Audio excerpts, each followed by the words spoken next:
Армысыз оқушым, өткендегі видеоға сіздердің басқан лайктарыңыз, сіздердің қараған просмотрларыңыз, комментарийларыңыз бәрі өте керемет ұнады. Сол себепті мен сіздерге оның жалғасын түсіргім келді. Бұл бізде Назарбаев зияткерлік мектебінде келетін топ 5 сандық сипаттаманың жалғасы. 6-шы есеп 3 сағат 40 минут қосылған 2 сағат 40 минут үлкен бе? 7 сағат 20 минут азайтылған 40 минут үлкен бе? Ал есептейік. 40 минутқа 40 минутты қоссақ 80 минут. 3 сағатқа 2 сағат қоссақ 5 сағат. Бұл жерде 5 сағат 80 минут шықты. Енді қараңызшы, 80 минуттың ішінде не бар? 1 сағат бар және 20 минут бар. Яғни 60 минутта 1 сағат бар. 60 минутқа 20 минут қоссақ 80 минут шығады. 5 сағат 80 минут дегеніміз сонда 6 сағат 20 минутқа тең. Енді біз Б бағанымызға қарайық. 7 сағат 20 минут. Азайтылған 40 минут. Біз мына 7 сағат 20 минутты былай да жазсақ болады. 6 сағат 80 минут деп. Яғни біз 7 сағаттың 1 сағатын, яғни 60 минутты мына 20 минут қосып жібердік. Енді осыдан азайтамыз 40 минутты. Болады бізде 6 сағат 40 минут. А бағанда 6 сағат 20 минут, Б бағанда 6 сағат 40 минут. Әрине 6 сағат 40 минут көп, сондықтан бұл есептің шешімі Б болады. Келесі 7-ші есеп 25% 8-ден 3. Бұл жерде шығарудың екі әдісі бар. Біріншісі пайызды санға айналдырамыз, екіншісі санды пайызға айналдырамыз. Сізге қайсысы ыңғайлы, сонымен шығарсаңыз болады. Мысалға, пайыз санға айналдыру үшін істейміз. 100%-ға бөле қоямыз. Пайыз бен пайыз кетіп қалады. 25 пен 100-ді 25-ке қысқартамыз. 25 бөлсек 1, 100-ді 25 бөлсек 4. Яғни А бағаны 4-тен 1, Б бағаны 8-ден 3. Біз көбелек әдісі бойынша 4-ті 3-ке көбейтеміз 12, 8-ді 1-ге көбейтеміз 8. 8 бен 12 салыстырсақ 12 үлкен. Сол себепті бұл есептің шешімі Б болады. Екінші әдіс бар. Біз бұларды пайызға айналдырсақ болады. Яғни 8-ден 3-ті пайызға айналдыру үшін 100%-ға көбейтеміз. 100-ді 4-ке бөлеміз 25, 8-ді 4-ке бөлеміз 2.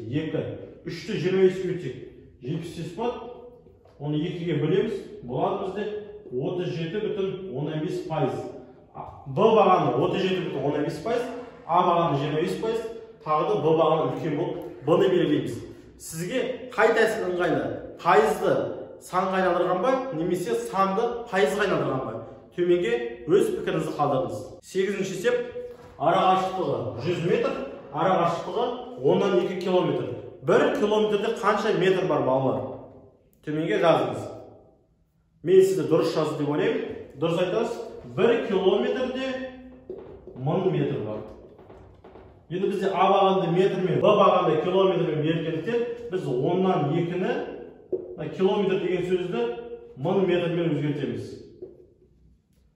1000 мен 10 қысқарады, 1 нөлдері 2-ні 100-ге көбейтсек 200 метр болады. А бағанда 100 метр, Б бағанда 200 метр. Бізде Б бағаны үлкенірек, сол себепті жауап Б болады. Келесі 9-ші есеп. А бағанда 29 күн берілген, X айындағы күндер саны. X бізде белгісіз. Яғни бұл бізде ақпан айы болуы мүмкін. 28 күн. Ол кезде А бағаны үлкен болады бұдан. Біз А-ны белгілеуіміз. Немесе бұл кібісе айы болуы мүмкін. Кібісе айы деген не ол? Яғни ақпан айында егер күн 29 күн аяқталса, онда біз оны кібісе айы дейміз. Сол жылды кібісе жылы дейміз. Яғни 3 жыл қатардан 28 күн болады ақпан айында, тек 1 жылда 29 күн болады. Егер 29-да 29 болса, екеуі өзара тең болады, сыны белгілейміз. Немесе кез келген ай. Мысалы қаңтар айында 31 күн болса, А бағанда 29 күн, ол кезде 29 пен 31 салса 31 үлкен болады, біз Б бағаны белгілеуіміз. Енді біз 3 бағанды белгілей алмайғандықтан, біз бұл жерде Д жауабын белгілейміз. Соңғы есепке де келіп жеттік. 10-ші есеп. А бағанда 35 көбейту 50, Б бағанда 35 көбейту 5, қосылған 35 көбейту 10. Кейде балалар былай істеп бізде. Мына жерде 2 санды көбейтіп, оны қосып тұрмыз, ол бізде бір саннан үлкенірек деп ойланбай жатып Б-ны белгілейді. Олай асығыс шешім қабылдауға болмайды. Алдымен мынаған назар аударайық. 35 көбейту 50. Бұл жерде 2 көбейткіш бар, иә? Енді мына жерде қай сан 2 рет kesкен? Бізде 35 2 рет kesкен. Сол себепті 35-ті жақшаның сыртына шығарып қойсақ болады. 35 көбейту деп жақша саламыз. Бірінші көбейткіштерін 35 алып тастағандықтан 5-ті өзі қалады. Екіншісінен 35 алып кеткендіктен 10-ның өзі қалады және ортасындағы плюс таңбасын қалдырамыз. Енді қараңыз, 35 көбейту 5-ті 10-ға қоссақ 15.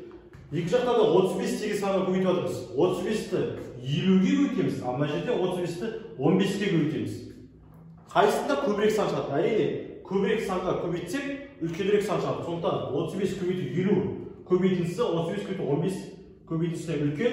Бұл есепті есептемесеңіз де болады. Көзбен көрініп тұрғандықтан аны белгілеп кетеміз. Қараңыздар, балалар, сіздерге тесттің үстінде мына есепті қалай шығардың, мынаның таңбасы не болады деп барлығын егжей-тегжейлі сұрамайды. Бұл жерде қай бағаны үлкен екенсіз көзбен көріп бағандай алсаңыз, бірден соны таңдасаңыз болады. Кейде мынандай мысал болады. А бағанда 2,16 көбейтілген минус 3,45 көбейту 4,6-дан 1 деген сияқты.